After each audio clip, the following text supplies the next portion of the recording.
तो दोस्तों आज हम फिर से आपके लिए लेकर आए हैं देश दुनिया की सभी ताजा बड़ी खबरें। फटाफट एक एक कर विस्तार से आज आपको बताएंगे, तो वीडियो को अंत तक जरूर देखें। दोस्तों वीडियो बनाने में हमें काफ़ी मेहनत लगी है, तो वीडियो को दिल से लाइक कर दीजिए। दोस्तों पहली खबर मैं आपको बता दें कि यूपी के शाहजहाँपुर में मुस्लिम व्यक्ति बाबू अली ने रचा इतिहास। बाबू अली ने मंदिर बनाने के लिए 1 बीघा जमीन को किया दान। पूरे देश के हिंदू बाबू अली की कर रहे हैं तारीफ। वहीं आपको बताएंगे दोस्तों की रेल हवाई अड्डों का निजीकरण करने के बाद देश की एक और संपत्ति बेचने का मोदी सरकार ने किया ऐलान। लोग बोले धीरे धीरे देश बेच देंगे मोदी अमित शाह। वहीं आपको बताएंगे दोस्तों की CAA NRC को गुजरात चुनाव से पहले लागू करेगी बीजेपी।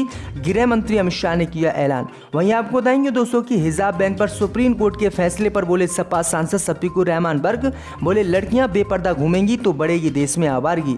वहीं आपको बताएंगे दोस्तों की अखलाक खान लिंचिंग मामले में भड़काऊ भाषण देने के मामले में संगी सोम बीजेपी नेता दोषी करार, अदालत ने सुनाई सजा। वहीं आपको बताएंगे दोस्तों की कनाडा और अमेरिका ने कश्मीर में आने पर अपने लोग के लगाई रोक, मोदी सरकार को दिया झटका। तो दोस्तों सभी खबरों को आपको एक एक कर बताने वाले हैं। वीडियो को लाइक कर चैनल को सब्सक्राइब जरूर कर दें। इसी बीच पर तो दोस्तों अगली खबर की ओर, तो यूपी के शाहजहाँपुर में बाबू अली ने बजरंगबली मंदिर के लिए दान की 1 बीघा जमीन। पूरे देश में हो रही है चर्चा। जी दोस्तों आपको बता दें कि उत्तर प्रदेश के शाहजहाँपुर से हिंदू मुस्लिम की एकता की मिसाल सामने आई है। यहाँ पर बाबू अली नाम के शख्स ने 1 बीघा जमीन बजरंगबली के मंदिर को बनाने के लिए दान दे दी है। दरअसल आपको बता दें कि ये जमीन नेशनल हाईवे 24 के किनारे कछियानी खेड़ा में सड़क के किनारे थी। यहाँ सड़क के चौड़ीकरण का काम चल रहा था। 150 वर्ष पुराने हनुमान मंदिर को प्रशासन यहाँ पर तोड़ने जा रहा था और दूसरी जगह शिफ्ट करने वाला था। लेकिन आपको बता दें कि शिफ्ट करने के लिए वहाँ पर जमीन नहीं मिल रही थी, लेकिन हनुमान मंदिर के किनारे ही कस्बा तिलेर के रहने वाले हसमत अली उर्फ बाबू अली की लगभग 30 बीघा जमीन मौजूद थी, जिसमें लगभग 7 बीघे जमीन नेशनल हाईवे द्वारा पहले ही अधिग्रहित की जा चुकी है। जिला प्रशासन द्वारा मंदिर को शिफ्ट कर मूर्ति स्थापित के लिए जब जमीन की जरूरत पड़ी तो बाबू अली ने सामने आकर अपनी जमीन फ्री में ही मंदिर को दे दी और इस जमीन की कीमत करोड़ों में है। तो ये बड़ी अपडेट आ रही दोस्तों कि हिंदूवादी संगठन जहां एक तरफ मुसलमानों के बहिष्कार बॉयकॉट का ऐलान करें तो मुस्लिम शख्स ने आगे बढ़कर मंदिर के लिए अपने करोड़ों की जमीन दे दी है। इसी बीच पर तो दोस्तों अगली खबर की ओर, तो बैंक रेलवे के बाद केंद्र की मोदी सरकार ने स्टील प्लांट की एक सरकारी कंपनी का निजीकरण करने का किया ऐलान। हाईकोर्ट ने लगाई रोक।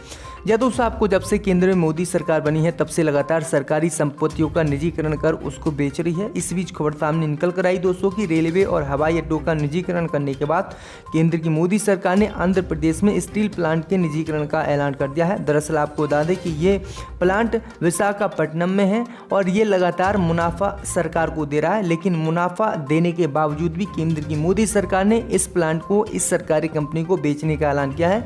लेकिन आपको बता दें कि आंध्र प्रदेश हाई कोर्ट ने इस पर रोक लगा दी है। आंध्र प्रदेश हाई कोर्ट ने कहा है कि जब ये कंपनी मुनाफा केंद्र सरकार को कमा रही है तो इसका निजीकरण मोदी सरकार क्यों कर रही है। दरअसल आपको बता दें कि जैसे ही केंद्र की मोदी सरकार ने इस प्लांट का निजीकरण करने का ऐलान किया था तो आंध्र प्रदेश के IPS अधिकारी VV लक्ष्मी नारायण ने हाई कोर्ट में याचिका डाली थी और इस पर रोक लगाने की मांग की थी और कहा था कि आंध्र प्रदेश में जो स्टील प्लांट है उसका निजीकरण नहीं किया जाए क्योंकि वो सरकार को काफ़ी मुनाफा दे रहा है। तो ये बड़ी अपडेट आई दोस्तों कि केंद्र की मोदी सरकार लगातार सरकारी संपत्तियों का निजीकरण कर रही है। इसी बीच पर तो दोस्तों अगली खबर की ओर, तो गुजरात में विधानसभा चुनाव से पहले पूरे देश में लागू होगी NRC। दोस्तों आपको बता दें कि केंद्र की मोदी सरकार गुजरात में विधानसभा चुनाव से पहले ही NRC पूरे देश में लागू करने वाली है। दरअसल आपको बता दें कि NRC को लागू करने को लेकर मुसलमानों ने 2019-20 में विरोध प्रदर्शन किया था, जिसमें दंगे भी हुए थे, लेकिन केंद्र की मोदी सरकार ने उस समय इस पर रोक लगा दी। लेकिन अब केंद्र की मोदी सरकार फिर से NRC और CAA को देश में लागू करने जा रही है। दरअसल आपको बता दें कि नेशनल रजिस्टर ऑफ सिटीजन यानी NRC पर गृह मंत्रालय ने एक कैबिनेट नोट और एक बिल पेश किया है। NRC के पहले चरण में गृह मंत्रालय ने पूरे देश के सभी भारतीय नागरिकों का राष्ट्रीय स्तर पर डेटाबेस सेटअप करने का प्लान किया है। इसमें उनकी जन्मतिथि, मौत की तारीख इकट्ठा की जाएंगी। आधार कार्ड को मतदाता पहचान पत्र से जोड़ने का अंतिम प्रस्ताव, जो कि स्वैच्छिकता पर संसद में कड़े विरोध के बाद चुनाव आयोग ने लोक प्रतिनिधित्व अधिनियम में संशोधन की सिफारिश की है। फिर बड़ी अपडेट आई दोस्तों कि केंद्र की मोदी सरकार राष्ट्रीय स्तर पर पूरे देश में CAA और NRC को लागू करने वाली है। आपकी क्या राय है दोस्तों, देश में CAA और NRC लागू होनी चाहिए नहीं, हमें कमेंट करके जरूर बताएं। इसी बीच पर तो दोस्तों अगली खबर की ओर, तो हिजाब बैन पर सुप्रीम कोर्ट के फैसले पर बोले सपा सांसद, लड़कियां बेपर्दा घूमेंगी तो आवारगी बढ़ेगी। या दोस्तों आपको बता दें कि कर्नाटक में हिजाब पर बैन के मामले में सुप्रीम कोर्ट के दोनों जजों की राय बटी हुई थी, जिसके बाद इस मामले को बड़ी बेंच के पास भेज दिया गया है। शीर्ष न्यायालय के इस फैसले के साथ ही कर्नाटक के स्कूलों में फिलहाल हिजाब पर बैन रहेगा। इसी को लेकर अब नेताओं की प्रतिक्रिया भी सामने आ रही है। यूपी के संबल से सपा सांसद शफीकुर रहमान बर्क ने भी सुप्रीम कोर्ट के फैसले पर कहा कि अगर हिजाब हटाया जाएगा तो लड़कियां बेपर्दा होकर घूमेंगी और आवारगी बढ़ने से हालात बिगड़ेंगे। उन्होंने कहा है कि सारा माहौल बीजेपी का बिगाड़ा हुआ है। सपा सांसद ने कहा है कि अगर कोई महिला अपनी मर्जी से हिजाब पहनती है तो उस पर आखिरकार क्यों किसी को रोक लगानी चाहिए। नागा बाबा तो पूरे नंगे घूमते हैं, तो आखिरकार उन पर कार्रवाई क्यों नहीं होती है। महिलाएं सिंदूर लगाती हैं और जो है कई तरह की चीज़ें पहनती है, लेकिन उस पर कोई रोक नहीं है। अगर मुस्लिम महिलाएं हिजाब पहनती हो तो उस पर रोक क्यों होनी चाहिए। इसी बीच पर तो दोस्तों अगली खबर की ओर, तो अखलाक खान की लिंचिंग मामले में भड़काऊ भाषण देने के मामले में संगीत सोम दोषी करार। जहाँ दोस्तों आपको बता दें कि 52 वर्षीय अखलाक की 28 सितंबर 2015 को भीड़ ने पीट कर हत्या कर दी थी। भीड़ को संदेह था कि उसने अपने घर में गौमांस रखा है। अखलाक की बेटी शाइस्ता इस घटना की गवाह है। भाई आपको बता दें कि गौतम बुद्ध नगर की एक अदालत ने भाजपा नेता संगीत सोम को 2015 में मोहम्मद अखलाक की भीड़ द्वारा पीट कर हत्या किए जाने के बाद जारी सरकारी आदेशों का उल्लंघन करने का दोषी पाया है। घटना से जुड़े एक भड़काऊ भाषण मामले में अदालत ने संगीत सोम को दोषी ठहराया है। अधिकारियों ने बताया है कि पूर्व भाजपा विधायक को अखलाक की बिसाहड़ा गांव में CRPC की धारा 144 के उल्लंघन के लिए IPC की धारा 188 के तहत दोषी ठहराया गया है। तो ये बड़ी अपडेट आई दोस्तों, भाजपा विधायक किस तरह से विवादित बयान देकर देश में माहौल खराब करते हैं। इसी बीच पर तो दोस्तों अगली खबर की ओर, तो कनाडा और अमेरिकी टूरिस्ट के कश्मीर आने पर लगाए गए प्रतिबंध से चिंतित हैं पर्यटक, बता रहे हैं चिंता। जी दोस्तों आपको बता दें कि इस साल चाहे रिकॉर्ड तोड़ 20.5 लाख देसी पर्यटकों ने कश्मीर का दौरा किया था, पर कश्मीरियों को सबसे ज़्यादा खुशी विदेशी पर्यटकों के आने से हुई थी।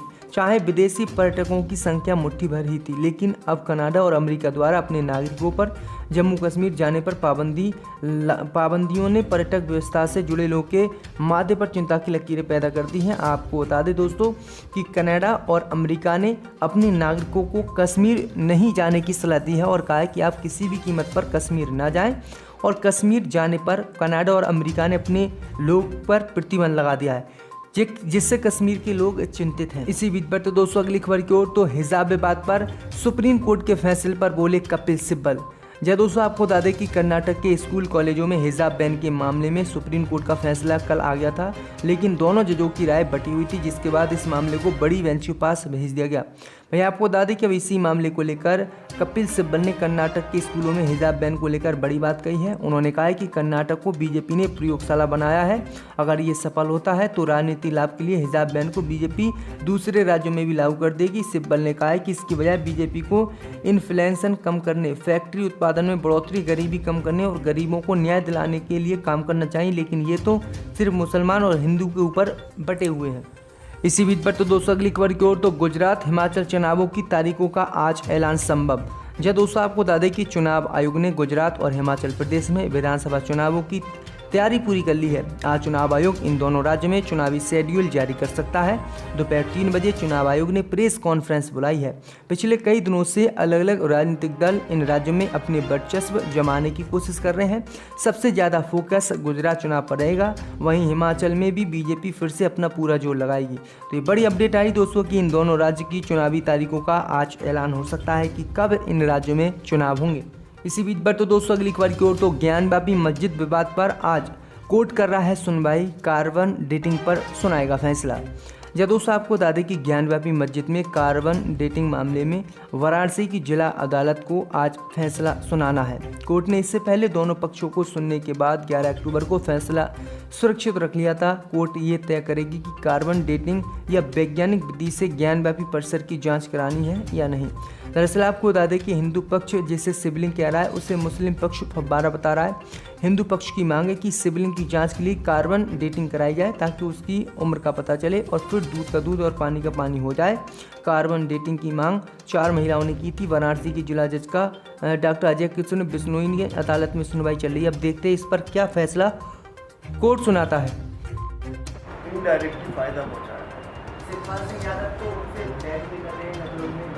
बातें भी हो रही है, अब वो करेंगे, वो उनकी मर्जी है। आजम खान साहब के लिए आप क्या कहना चाहोगे? 70 एकड़ जमीन यूनिवर्सिटी की सरकार ने अपने कब्जे में ले ली है। देखिए आजम खान साहब को